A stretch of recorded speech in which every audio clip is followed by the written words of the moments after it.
Again, ladies, we would like to welcome you all to the ECA Africa Women Investors Training Program. This next module is on fundraising and pitching, probably one of the most engaging and essential yet challenging aspects of launching and executing a new fund. That said, with a measured approach and consistent practice, you will be fundraising and pitching like a pro in no time. And this critical step has the added benefit of expanding your network, boosting your confidence, and growing your profile in the industry. So an aspect of investor development that has multiple benefits for sure. In this module, we'll be highlighting three broad things. Number one, preparing for the fundraise, including an overview of the process and the timelines that you can expect. Number two, pitching your offering, including the core aspects of a pitch meeting, how to conduct yourself during a pitch, and the different types of pitches, which are not always as conventional as we may think. And finally, the act of pitching, including demonstrating our confidence and what we like to call the all-important cardinal rules of pitching. So thank you all very much for joining us, and we hope that you find this module informative and helpful. Hello, ladies, and welcome to the fundraising and pitching module of the ECA African Women Investors Training Program. I am Ijoma Agboti, and myself and Geetha Tamaratnam will be taking you through this module, and we hope that you find it useful. Part one is about preparing for the fundraise. It's helpful to put the fundraising within a context of what is happening within the African market. You may want to make it even more specific to what is happening within your country or within your region as it pertains to your own fund. This context is really helpful when it comes to the fundraising because it helps to really paint a broader picture and provide that context for the specific investment thesis and the investment approach that you are bringing with your fund. Some key Africa statistics, which are really quite startling, include the following. The first is that the number of people who will call Africa home by 2030 is 1.7 billion people. This is a market you can't afford to ignore. The combined business and consumer spending across Africa by 2030 is expected to be $6.7 trillion. Again, this is a significant market and one which is going to require investment capital to help materialize and to help move.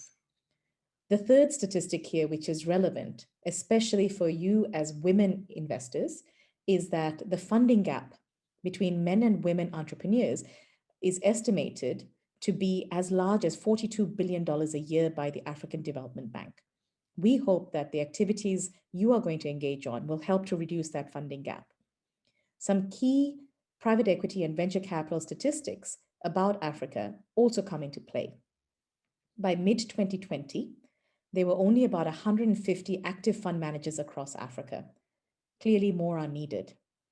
And between 2014 and 2020, the amount of capital raised by private equity firms on the continent came to just under $20 billion. Given the size of the market and the need on the opportunity set, what we're looking at is a real requirement for more fund managers to be set up and for investors to put in more capital to finance the activities of these fund managers. The median size of the final closed funds in Africa between 2014 and 2019 were somewhere around $139 million per fund. That said, there were some very large funds that were raised during that time period, which has increased the average size here that we're talking about. For first-time fund managers, most fund managers raise significantly less than $139 million for their first fund. Yet, coming back to the gender element of this, only 2% of the $725 million that was invested in venture capital funding in 2018 went into women-owned and women-led businesses. That gap, that hole, that lack of recognition of female entrepreneurs is still there. And our expectation and what the research shows again and again is that where we have more female investors, more female entrepreneurs get funded. What's also interesting to see is that where women are composing of at least 30% of the investment decision-making team, the returns tend to be significantly higher. And beyond that, they tend to be more profitable exits for businesses, i.e., for investment firms that increase the number of women partners by just 10%. That alpha that was generated is actually as high as 9.7%. So, what this is showing again is the market is large in Africa, the opportunity is quite diverse and rich. On the flip side, there's been a significant underrepresentation of women entrepreneurs getting funded, and we are expecting more women investors to be able to step in to make a difference. The pathway to success is one which is not necessarily easy, but it is one which is extremely achievable, as long as you're aware of what needs to be done. There are 5 areas here that we are going to touch on. The first of which is the basics. You want to be very confident of the work that you have done to justify what your fund size is, what your minimum ticket size is, and what the legal structure is, knowing that you may want to have some flexibility to adjust that as you're going through your fundraising process. Your limited partners will certainly have their own views and their own opinions on how appropriate what you have presumed to be the case is, and they will come back with feedback. The second aspect of what you want to think through is how you want to pick your targeted limited partners. The more targeted you are about that, the higher chance of success you have.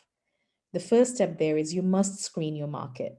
You want to understand who are the LPs who are out there who might be potential investors in your fund. You also want to think about why they are appropriate for your fund. Perhaps they've already invested in your region, but you want to be careful that it isn't an LP who has invested in a competitor. It is very rare for an LP to invest in competing fund managers. As you're identifying these potential LPs, think about the aspects of these LPs which are important to you. For example, there may be certain LPs who bring other LPs alongside with them. There may be certain LPs who are strategic for how it is you want to grow your LP base. There are some LPs who might be strategic for how you want to see some of your exits. For example, you might want to get a multinational who invests in you as an LP. So these are some of the considerations you want to take into account as you prioritize your LPs based on what their interests are and also based on what your interests are. And recognize, most importantly, that different LPs have different reasons why they're looking to invest. The marketing material is going to be really important. And the core marketing materials includes the following. A teaser. A teaser is usually 1 to 2 pages. It is very short, and it is a high-level introduction to what your fund proposition is. This is followed by a far more extensive pitch book. The pitch book can be anything from 20 to 30 pages, though there are some pitch books that can get up to 100 pages. But you want something which is really going to hold the attention of your limited partners, but keep them focused on what the key opportunity set is without drowning in data and drowning in pages. The term sheet is going to hold the key legal terms of how it is you intend to set up your fund and the opportunity. And then, of course, you must have your references. Your references are going to be personal references and professional references. At the end of the day, these investors are actually going to be putting money into your fund without fully being aware of where the money is going to end up, which companies. And therefore, they will be doing personal reference checks on you as well. The pitch book, you really want to showcase your track record, which means the investments you have made or the investments you have been part of or the companies you have been part of and how it is that you have added value or you have solved problems or how you've built teams. You want to bring out elements of what a successful fund needs, some of which you've covered in the previous module, and you want to show how you and other members of the team have really been able to bring these pieces together to form a strong, vibrant team. You also want to show what your competitive advantages are And this includes things like maybe there's no one else in the market with quite the same network as you. Maybe there is a sector engagement and expertise within your team that other competitors don't have. You really want to bring out what those unique advantages are within your pitch book. It is really helpful to establish a data room. A data room is simply a place where all your information sits so that if you're talking to LPs and they ask for materials, you can give them access to that data room. Today, you can set up a data room very cost efficiently in something like Google Drive. There are more established players that are out there who have more formal data rooms. But the whole idea here is to be able to control how the information is going out and to know that you have the information in place where, as you update it, you don't have to keep going back to investors, but instead you have this one location, which is virtual, for them to tap into. The final point here is your network. Your network is so important, not just in terms of finding transactions, but actually finding investors as well, finding LPs. And this is the best place to start. Start with your network when you are fundraising. And a quick way to do this is find 4 people, and preferably not 4 people who know each other, because you want to try and diversify the kind of people that you're going out to, the kind of firms that you're going out to, and do an early pitch to them. Once you've done that early pitch to them, try and get 2 more names. Ask them, are there any other investors you think who may be interested in this particular proposition? And as you do that, you will find you will be widening your access. And you keep doing this until you get to your fund first close. What does the timeline look like? The timeline to raising a fund, first of all, is longer than what you expect it to be. On average, the timeline can be as long as 3.5 years. That is from the time that you launch the fund all the way through to the final close. It is a journey, but it's important to recognize what the milestones are along the way. So the first launch of the fund is a key milestone, and then you go to market. Usually what happens is 12 to 18 months after you officially start fundraising is when you should expect to have your first close. The first close triggers a 12-month timeline, which is what gets you to your final close. Quite often, you are able to extend that if you need to. However, many of the investors who will come in early in the fund will be eager for you to close the fund quickly so that you can get on with the business of investing. So there are some dynamics there that you will also need to manage. Starting the fund, you really want to ensure that the fund has been designed well, the fund thesis, the concept, the approach, the strategy, the execution. That takes time and it is very iterative in nature. You will expect to keep redoing your pitch book because you will get more familiar with what is selling well, what is resonating with certain LPs. Some LPs will not be really reacting well to some of what you're proposing, so you may want to rethink that. So expect that iteration to happen. And once you have your first launch, that's actually going to happen at the point at which you have really developed and designed a fund thesis that you feel is very, very strong. You have, at this point, identified who your key investors are, and you try to find your first anchor investor. The anchor investor is the first investor who you think is going to cross the path and commit to you.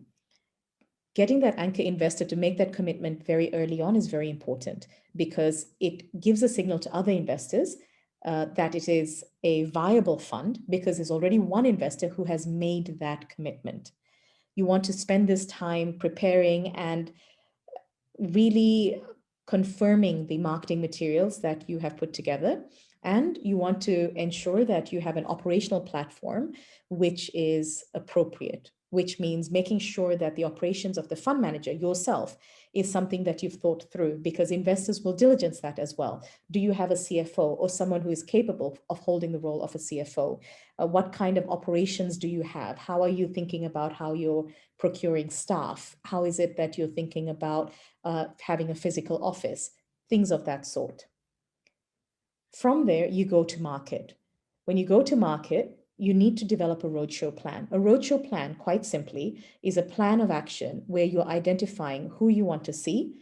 Physically, they may be in different locations, and the timing. You want to schedule a time frame and format for meetings.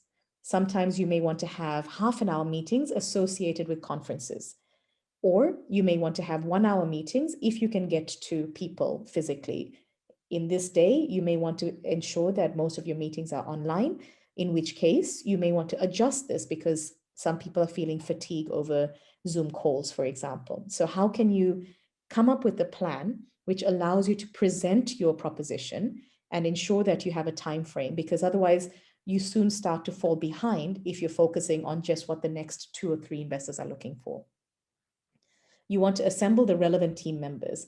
You want to make sure that even if they're not ready to come into the fund at this point, you've identified who they are so that when you have the first close and are able to then provide funding for these individuals, you're able to pay staff, they are ready to come in. But investors will want to know who's coming in before they make the commitment. The first close happens when about 40 to 50% of the amount that you are trying to fundraise has been committed by the LPs. It is a fantastic milestone. This also serves as an external indication of success and validation to show that you have managed to get to your first close. You've had a significant number of investors who have made a commitment to back you as a fund manager. At this point, there's a fair amount of legal documentation that needs to come into play because you will need to agree the limited partner agreements, the subscription agreements, and associated side letters. We have an entire module on legals, which we'll come back to later. You then will be pushing towards the final close. But what's happening in parallel now is your team will be making investments because the funds are now available to be dispersed. So you will now have a parallel track of both investing as well as continuing to fundraise. That final close happens, preferably when 100% of the target is committed by limited partners. Sometimes you'll have investors who come into first close and say, we'll top up in the second close. So you should also expect some of your investors to put in additional capital later. There can be additional closes between the first close and the final close, depending on whether you want to close certain investors for their own reasons. Perhaps it's coming close to the year end for them, or if you need to draw down additional funding because you're investing faster than you had assumed you were going to be. And this is called closes to bank the commitments from LPs. The final close usually is required to be no more than 12 months after the first close, but it really is completely up to the LPs. And if you need that extension, you want to start managing that to let your LPs know early on that there's a likelihood that you may need to extend and why that extension is needed. Also, a reminder that all legal agreements need to be agreed, not just collectively with all the limited partners, but also bilaterally. Pitching your offering. So now we're going into part 2 of our module on fundraising and pitching and focusing squarely on the pitch. Geetha has taken us through the critical steps of pre-fundraising and preparing for this stage of the process. Pitching is critical because it is where we represent ourselves to our market. Fine-tuning your pitch. So a very critical aspect of getting ready to actually present yourself to the market and have meetings with clients is gearing up your pitch. It is recommended that we start by soft pitching to two to three to five LPs whom we have a good relationship with. Geetha touched on this as well, and this really has to do with refining the pitch. It is advisable that we don't fall in love with our pitches, so to speak, and that we leave a lot of room for feedback from the market. It is helpful to start with 3 to 5 LPs who you know well and you can take feedback from and who can assist you in refining the pitch beyond what you've already established on paper between yourself and your team. It is important that we listen to these LPs intently and update our materials accordingly. Oftentimes, the way that we represent ourselves, the way we believe we should present ourselves to the market, can be markedly different from how LPs might receive us. It might be very different from what the market is looking for. And it may be important for us to not only refine how we present ourselves to the market, but to bring in some of those elements that the market is looking for to really enhance our story and make it better aligned to what investors are seeking. So take that feedback, update your materials, refine it. And then step 3 would be to go back to those same LPs and present to them again. See if the way you now come across is different. And again, these are not, they're sort of trial runs, but at the same time, these are LPs that you actually want to have in your fund. So you are actively pitching your story and your offering to them, and they are helping you.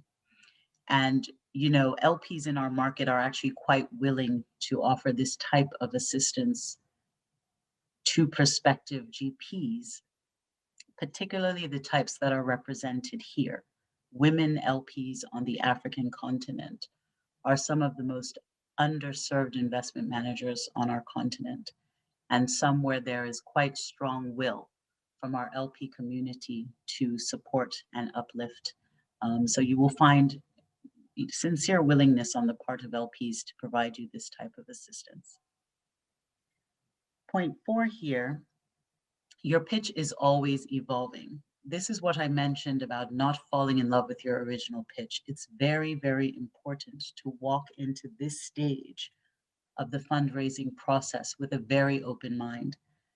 The pitch book you compose in the privacy of your home or your office with your team can look remarkably different from the pitch book that you end up with 3 to 6 months later and hit the road with.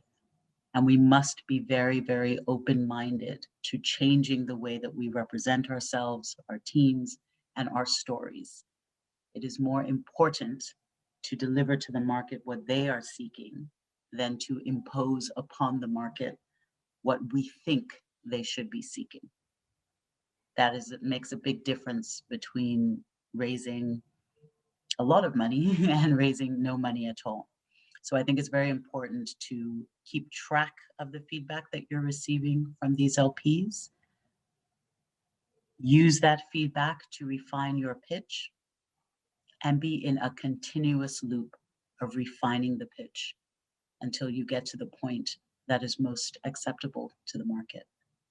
So of course, the pitch is the critical time where we sit or stand, as the case may be, with a prospective LP and tell them about what we're offering.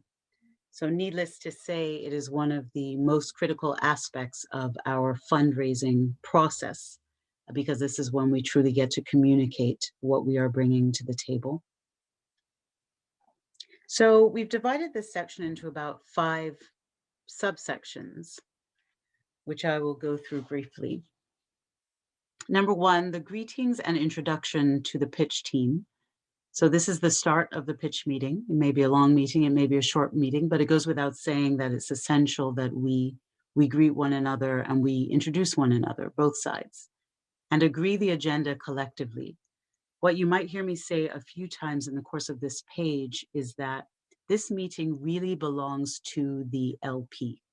We, the GP, would have spent several months preparing our presentation, rehearsing our presentation, and we may be quite wedded to that presentation and have a desire to go through each of the slides. That's not an ideal strategy. The ideal strategy is to get the perspective of the prospective LP that you're in front of. What do they want to get out of this meeting? What are they interested in hearing about? What are the gaps in their portfolios? What kinds of opportunities are they seeking? What is their own agenda? So that needs to be agreed up front. And please be sure to always engage and acknowledge everyone in the room. Even if there's just a young person in the corner taking notes, acknowledge everyone, get all names, make everyone feel comfortable and welcome to the table. Number two, encourage an interactive meeting or questions later. This is entirely at the will of the client, really, and it's something that the GP should ask up front. You will find that in more conservative environments, the LP, the prospective LP, may prefer to allow the GP to run through her presentation fully and then ask questions at the end of the presentation.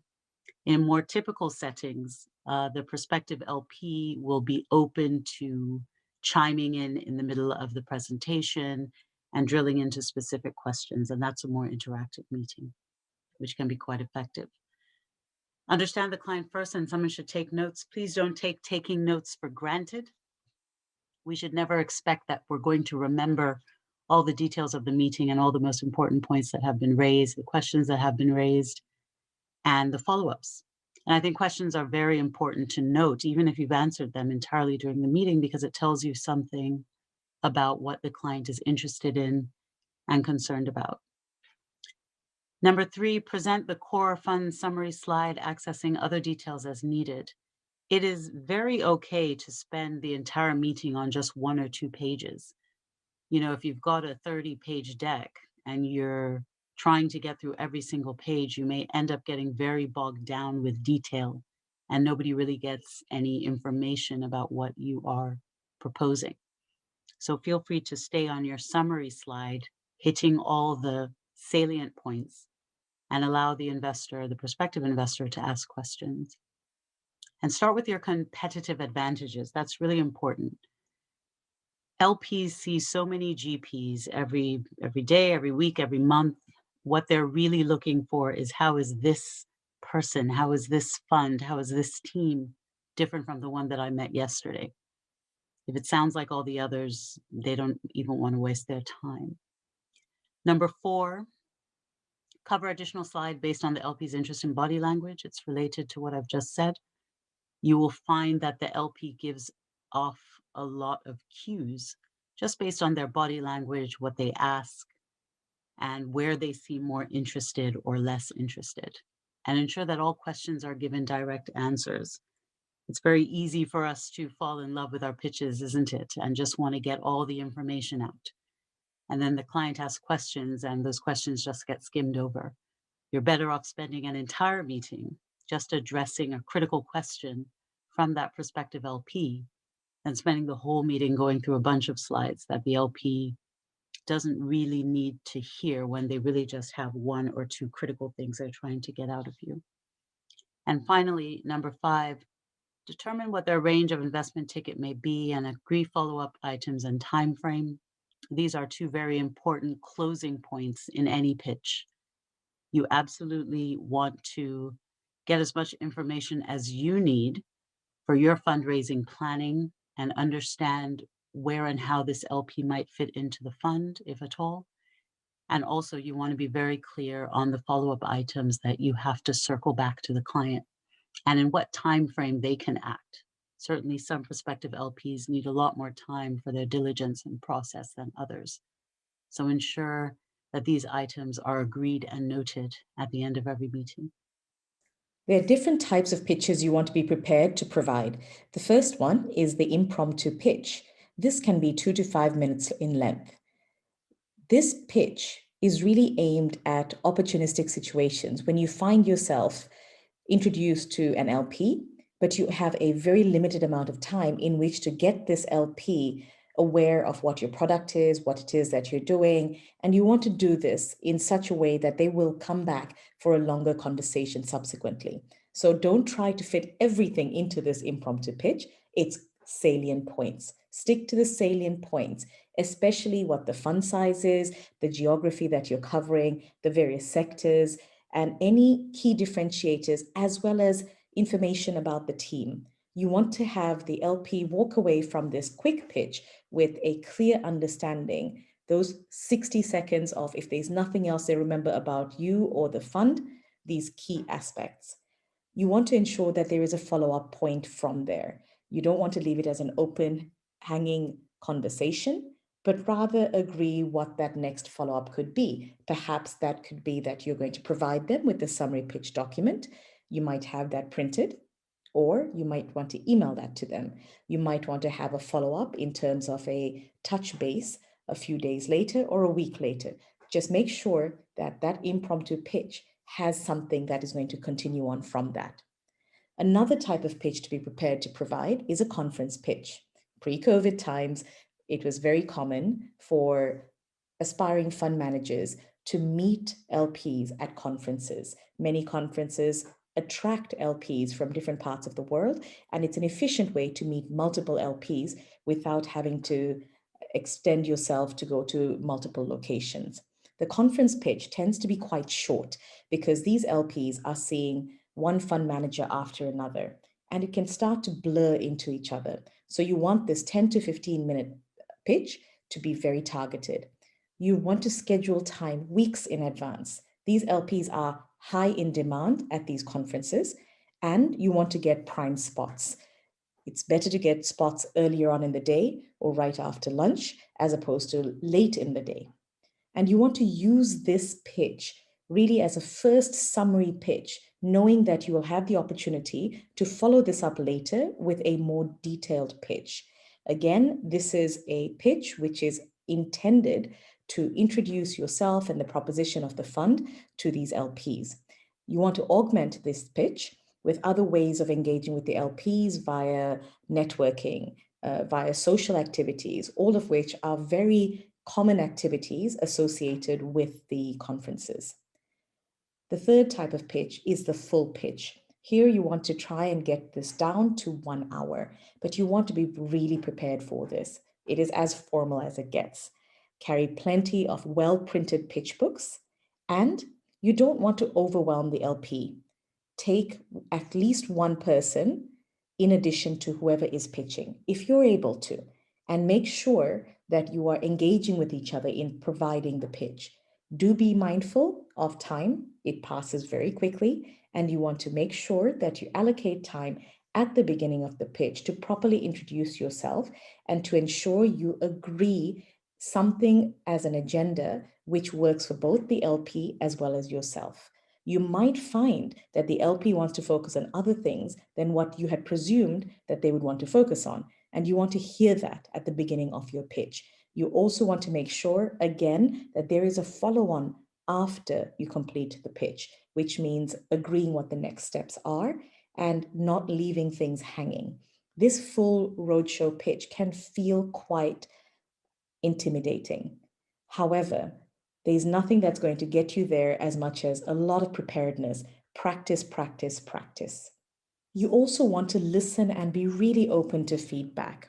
However, that comes with the caveat. And that caveat is, whilst you want to be open to feedback, you should also know what feedback to incorporate and what to remain firm on, because different LPs will have different needs. They will have different opinions. They will have different views of your market, your strategy, your sectors. And unless you are really convinced with the value proposition that you have, it is going to be very difficult for you to convince somebody else that you are capable of delivering on that. So it is a balance in terms of being able to listen and be open, but also to remain firm on certain elements of what it is that you're trying to communicate. There are 6 areas which are of particular importance. The first of which is the fund size.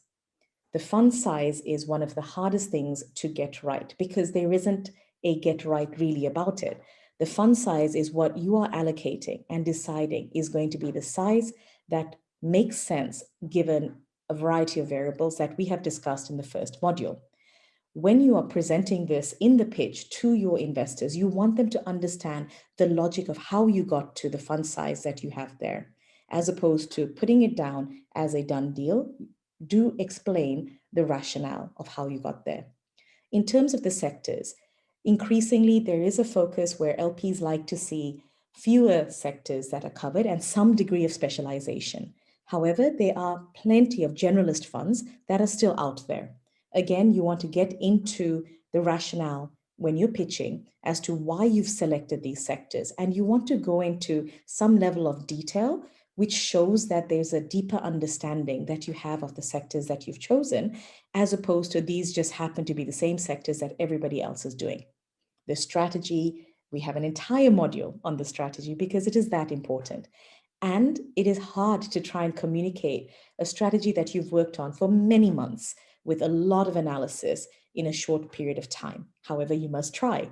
And having those quick points to be able to get the LP to understand the path that you have taken to determine what that strategy is going to be, it's going to be quite important.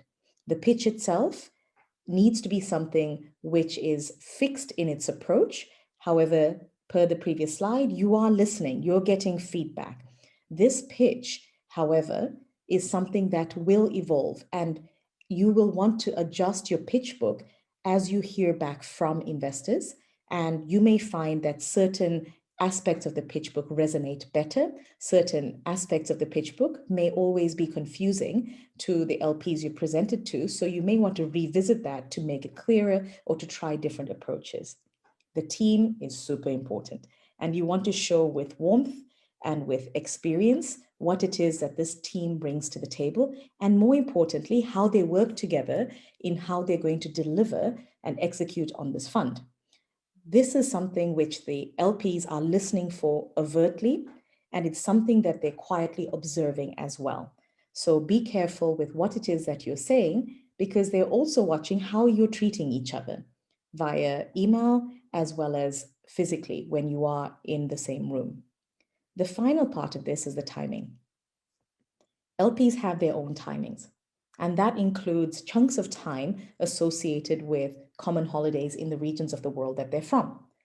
When you are thinking about launching your fund, when you're thinking about the timing for when you are going to be trying to reach first close and trying to reach final close, you need to take the timing of the LPs into account. They also might have other strategic intents associated with the timing. What you want to do is be very clear on what your timing is. And again, the rationale for that. Look around to see who else is going to be fundraising at the same time and know how you want to engage with LPs, knowing that they may be talking to competitors of yours at the same time. So you want to ensure that you are able to explain why now is the right time for you to be raising this fund and why you believe that this time frame that you're looking to execute on the fund really aligns with what the interests of the LP are. Part 3, the act of pitching.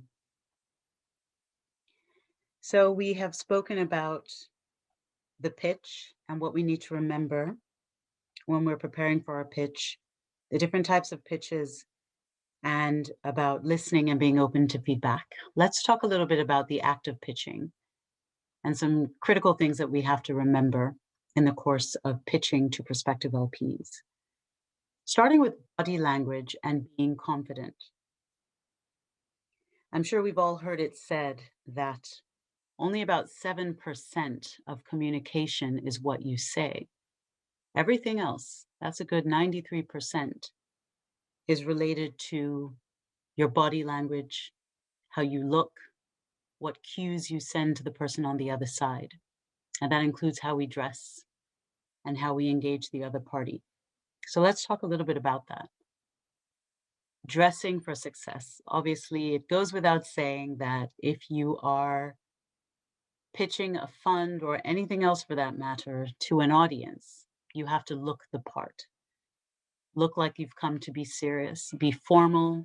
Don't be overly severe in your dressing, but be formal, be warm, be presentable. I think we all know what that means, right? And number 2, be comfortable. At the end of the day, there's enough nerves going on behind the scenes within our bodies. So the best we can do for ourselves is try to dress comfortably so we don't have to worry about heels that are too high or a neckline that we have to keep adjusting. Keep your hands visible. This is one communication tool that just shows the other side that we're open, we're being sincere, we're friendly.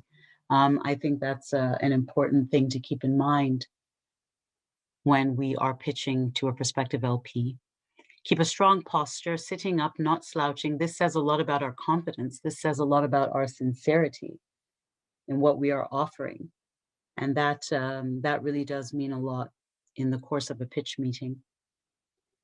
Make strong and regular eye contact. I don't think we can overemphasize this particular point. There is nothing that appears less sincere than somebody that doesn't want to look you in the eye. It also indicates insecurity and a lack of confidence. So feel free to look the prospective LP in the eye. It reins them in, even if they look away, even if they're not looking at you the whole time, even if they're writing notes or looking elsewhere.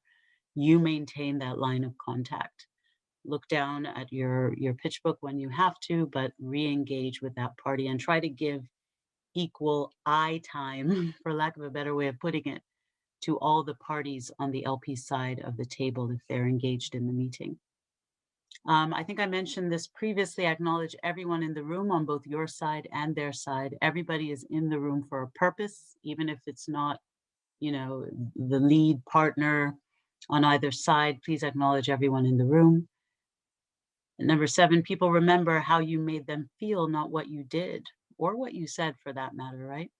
People remember, they will remember you for you. And that's something I think is very special that we can each own. We and our teams go way beyond the pitch book. We are people. And if we're passionate about what we're doing, which I'm sure all of us are, and if we believe in what we're offering, let that be conveyed to the LP side of the table in the course of the meeting. It is more important than what you say. There's a difference between confidence and pushiness. Do be tactical, but nothing is worse than a GP that just seems pushy and aggressive. Don't mistake that for confidence. There's a big difference, and LPs can see that. I started my career in private equity fund of funds, so we evaluated fund managers every day. And I would always ask myself, I would look beyond the pages, I would look beyond performance and strategy, and I would ask myself, is this a team that we want to be in partnership with for 10 to 12 years, even if their performance is stellar? If we find them to be needlessly aggressive and seemingly insincere and pushy and not really caring that much about what we, the LP, are looking for, then that's a manager that we don't want to be in partnership with for such a long time. So be confident, don't be pushy. Number 9, know your personal weaknesses and make up for them or have your team balance them out. This should really come into play as we are building up our teams. Allow yourself to be somewhat vulnerable and admit to yourself where you are weak and where you need team members to balance that out. And use those varying personalities and dynamics in each pitch meeting. People who are more comfortable talking about numbers, let them talk about the numbers. People who are more comfortable talking about the companies, let them talk about the companies and the entrepreneurs that you're working with. Everyone has their strengths. Let that shine in these meetings. And finally, speak clearly, be succinct and well-paced. It's important to communicate well. If you're talking too fast or too slow, or you seem indecisive or scattered or all over the place, you will lose your audience. So be clear, be well-timed, and nail it. The cardinal rules. So I think we've talked quite a bit about fundraising and pitching. We're going to round off this module by talking about the cardinal rules, which will serve as a bit of a summary of everything that we've gone through in this module. Starting with preparation. We certainly can't overemphasize the need to be prepared for anything in life, really. And nothing is more critical than preparing for each pitch meeting. And these are things we know. Be on time, make sure things work, set up the computers and the presentation screens, and organize your team and the slides, the decks, everything you need. Oftentimes, if it's a formal pitch meeting in an LP's office, they will probably see you to the meeting room before the LP and his or her team walks in the room. So you have a bit of time to organize yourselves. And certainly during the meeting, leave room for the other side to speak. Don't try and get your pitch out first. As we've said before, we spend so much time practicing for these pitches that we feel the need to get everything we've practiced out there. It is better for us to come in realizing that the LP actually owns that meeting. We are there at the pitch for the LP's sake and to meet their needs. So we must leave a lot of time for them to get their views across. The flow. Same thing, never rush the flow of the conversation, especially early on. Spend time to connect. Sometimes the most salient points come out within the first 5 minutes. And if it's of interest to the client, to the prospective LP, it's okay to spend as much time as necessary on that point. You may find that you're halfway through the meeting and you're only on page 3. I think that's a good thing if the LP has engaged so much that we've latched on to the points that they would like to speak to. Take good notes. We've talked about how critical that is. Ideally, have someone with you. So one person can really be presenting and the other person can be the scribe and make sure everything gets documented. View those meetings as a golden opportunity as the investor is making time for you. I think a great way to approach any pitch is to think about it as an opportunity to build your network. Don't get anxious about whether or not this investor is going to come into the fund. Just know that this is the start of a lasting relationship. They may not even come into this fund, they may come into your second or third fund just because you've stayed in touch and built a relationship. Timing, extra critical in meetings. It's so easy for pitch meetings to go over. Take your time and make out time to discuss next steps and things that the prospective investor might want you to come back with. Always, always, always leave a meeting with an agreed next step. Even if there's a little bit of reluctance to commit to anything on the LP side of the table, you say it. If they don't want to give a timeline, you say, all right, I hope it's okay with you if I reach out to you again in 2 weeks or 3 weeks, just to open that door and make sure you can note something in your diary as a follow-up timeline with that prospective LP. Watch the clock yourself. Time goes very quickly, as we've said. Don't presume people can spend more time than has been set for this meeting. If it's a 1 hour meeting, keep it to an hour. I think LPs even appreciate it if we can conclude the meeting in less time, unless they would like to continue. Be assertive, stand your ground, and be open to what they're saying. Openness is the biggest favor you can do for yourself in these pitch meetings. It is the LP's meeting. You are there for them. So be open to what you need to receive from them. It is an opportunity to hear from them as much as it is for them to hear from you. And finally, the opportunity. Don't be disillusioned that even at that meeting, this might not be something they're interested in. Sometimes it's in that very first meeting that you may hear from them that this is not something they're looking for right now. That makes it no less a good use of time. You've opened a door, you've started a relationship. I've certainly seen situations where a first meeting has not been has not yielded the results desired, but it has really opened the door to something that ends up coming to fruition years down the road. So every meeting is valuable. And every meeting is an opportunity to extend your network. Keep the business cards, don't lose them, log them, and follow up. It's a great opportunity to establish yourself in the industry. Thank you all for your time and your engagement, and we wish you all the very best in your journey with your funds.